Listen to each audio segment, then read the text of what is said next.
कन्नौज पहुंचे बुंदेलखंड कांग्रेस प्रांतीय अध्यक्ष अनिल यादव। पार्टी कार्यालय पर की बैठक। मोदी अपने दो दोस्तों को देश की दौलत दे रहे हैं, एलआईसी भी सुरक्षित नहीं है। राहुल गांधी के सवालों पर प्रधानमंत्री ने गोलमोल बात की। लखनऊ के नाम बदलने पर नाम बदलने से कुछ नहीं होता, विकास, महंगाई, महिला उत्पीड़न की बात करो। स्वामी प्रसाद मौर्य के बयान पर रामचरितमानस को लेकर दिए गए स्वामी मौर्य के बयान से मैं सहमत नहीं हूं।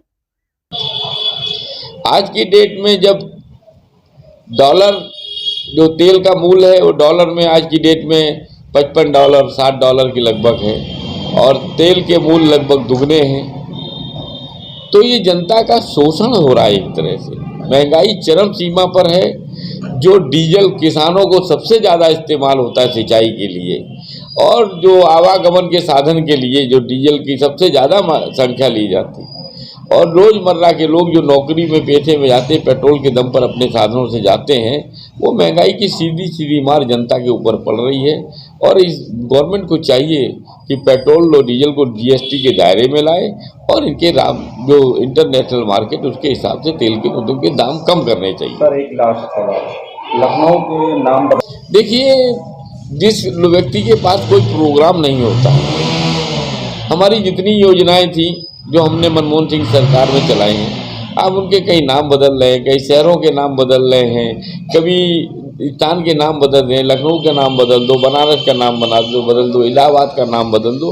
नाम बदलने से कोई विकास थोड़ा हो जाता है, न विकास की गंगा बह जाती। नाम बदलने से कोई है, मेरा नाम आज अनिल कुमार, अनिल के बाद राम कुमार रख दो तो मैं थोड़ा बदल जाऊँगा। आप क्यों जनता के मन को भटकाना चाहते हैं, जनता के लोगों को भटकाना चाहते हैं, तरह तरह के स्लोगन लेकर के नारे देना चाहते हैं, तो भटकाव करना चाहते हैं जनता को भटका करके कि हमने ये कर दिया, हमने वो कर दिया। जो करना है, नौकरी की बात करो, बेरोजगारी की बात करो, महंगाई की बात करो, और जो महिलाओं को उत्पीड़न होना उनकी बात करो, छात्रों का भविष्य अंधकार में उनको कल की चिंता उसकी बात करो। तो तमाम मुद्दे हैं, उन मुद्दों पर बात करिए, आप विकास की बात करिए। देखिए, ये आप पत्रकार साथी हो, हमसे बेटर आप जानते हो, हमारे नेता और लगातार पूरा देश जानता है, इस भारतीय जनता पार्टी की सरकार ने और हमारे प्रधानमंत्री ने इस देश के जो 150 करोड़ लोग हैं, 150 करोड़ लोगों को अपने दो दोस्तों को यहाँ गिरवी रखा गया है। ये हमारे नेता राहुल गांधी लगातार कह रहे हैं कि पूरा देश, प्रधानमंत्री पूरे देश को अपने दो साथियों के साथ अडानी और अंबानी के यहाँ गिरवी रख रहे हैं, देश की सारी संपदा उनको पहुंचा रहे हैं। हम व्यापारियों के खिलाफ नहीं हैं, मगर ये भी नहीं चाहते हैं कि पूरा देश का व्यापार, पूरे देश की दौलत दो आदमियों को दे दी जाए, जिससे कि हमारा छोटा व्यापारी बहुत परेशान है, हमारी जनता परेशान है। अब तो जो हमारे यहाँ प्रमुख कंपनियां होती थी, लोग अपनी सुरक्षा और सिक्योरिटी जो पैसा आता था एलआईसी में जमा कर देती थी, बैंकों में एफडी के माध्यम से जमा कर देती थी, वो भी लगता है अब सुरक्षित नहीं है। क्योंकि जो जिस तरह से एलआईसी को पैसा दिलवाया गया है, एलआईसी से पैसा दिलाया गया अडानी जी को, बैंकों से पैसा अडानी जी को दिलाया गया है, और वो पैसा डूबने की कगार पे आ रहा है।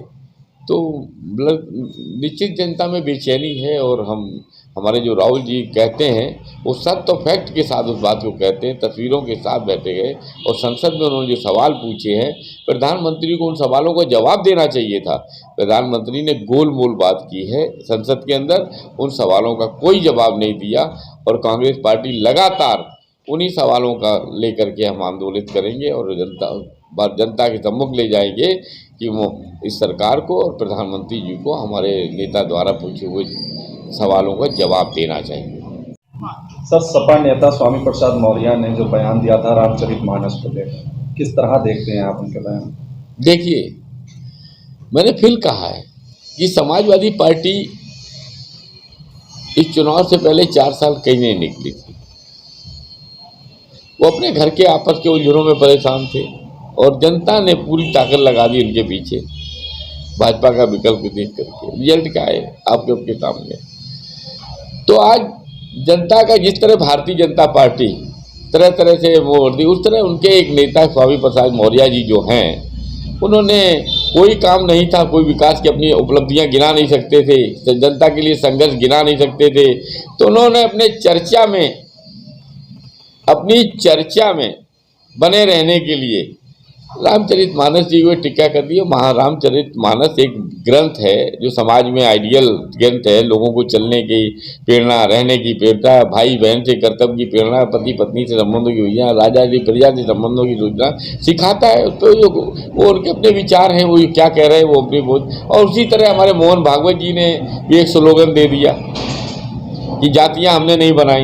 लेकिन जो चौपाइयों पे विरोध चल रहा है, आपत्ति जताई जा रही है, उसको कैसे देखते हैं? देखिए, रामायण के ऊपर 12,000 टीकाएं पहले लिखी जाएगी, 12,609 टीकाएं लिखी जा चुकी। रामायण को लोग अपने अपने हिसाब से देखते हैं। वो स्वामी प्रसाद मौर्य का आइडिया हो गया, मैं उससे सहमत नहीं हूँ, ना उनके साथ संबंध हो, वो अपने तरीके से रामायण को देखते हैं।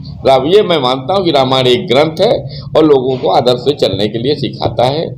बाकी मैं किसी की बातों पे सहमत नहीं, मैं अपनी जो बात है वो बताता हूँ। और अभी तरह और मैंने फिर कहा आपसे कि जनता के मुद्दों को भटका, असल मुद्दों से संघर्ष तो उनको करना नहीं, समाजवादी पार्टी को डरते हैं वो लोग, भारतीय जनता पार्टी। और भारतीय जनता पार्टी में कोई मुद्दा नहीं है तो मोहन भागवत का भी कोई ना कोई स्लोगन इस तरह छोड़ देते हैं, फिर बाकी पार्टी कहती है हमारा मतलब नहीं है। तो आप लोग सब जानते हैं कि जनता के मुद्दों को, असल मुद्दों से भटकाने के लिए नए नए स्लोगन, नए नए नारे देकर के आ रहे हैं। असल वो कहते हैं ना कि इधर उधर की बात न कर रहबर, ये बता कारवां लुटा कैसे। तो इधर उधर की बातें कर करके जो देश में विनाश हो रहा है उसके लिए कोई बात चर्चा करने को तैयार है।